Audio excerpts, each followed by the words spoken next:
Ginagawa mo? Yun o. Binaklas niya yung panggilid niya para pagpakita sa atin. Oh, paano mo sasabihin stock yan? Yan mo yung kulay. Oh. Paano mo sabihin stock? May ganyan bang stock kulay blue? Tama mo. Yeah, pinagyayaban niya sa atin yung kanyang panggilid. Halimaw na Aerox. Stock yan.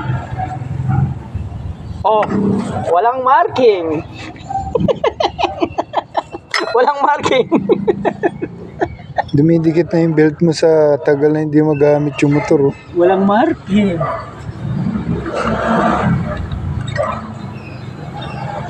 Naka clutch lining siya. Oh. Matigas na lining.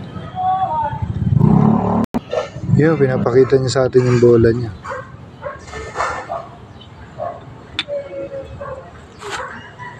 Anong brand yan? Ano? Generic ni MTRT. Generic brand lang na ni MTRT. Pinakamurang bola Wala ni na eh. MTRT. Pangit na eh. Pangit na, bilog na bilog. Pero pwede pa yan. Ano ba yung kombinasyon? Hindi. Straight? Oh, straight G's. Straight G's. Straight lang pala yun. Tapos, Straight G's. Paano sabihin? patingin nga yung kalkal mo. Ano naman ano? Tinalkal nga. Yung mga boss, oh, tinabas yung ano. Tinalkal Sabi mo nila. stock. Oh, sabi mo.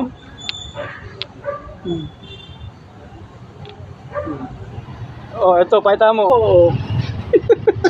Yung mga boss, ito na lang yung tignan natin. Isipin nyo kung gaano kalaki ang drive piece ng Aerox, no?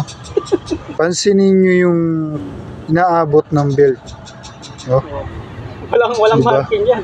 Walang marking. Pagdating dito sa drive piece na to, mas malaki to kumpara doon sa pinakapuli niya, no? Tignan nyo naman kung gaano kataas yung inaabot. Halimaw tong motor na to. Wag na ibalik to.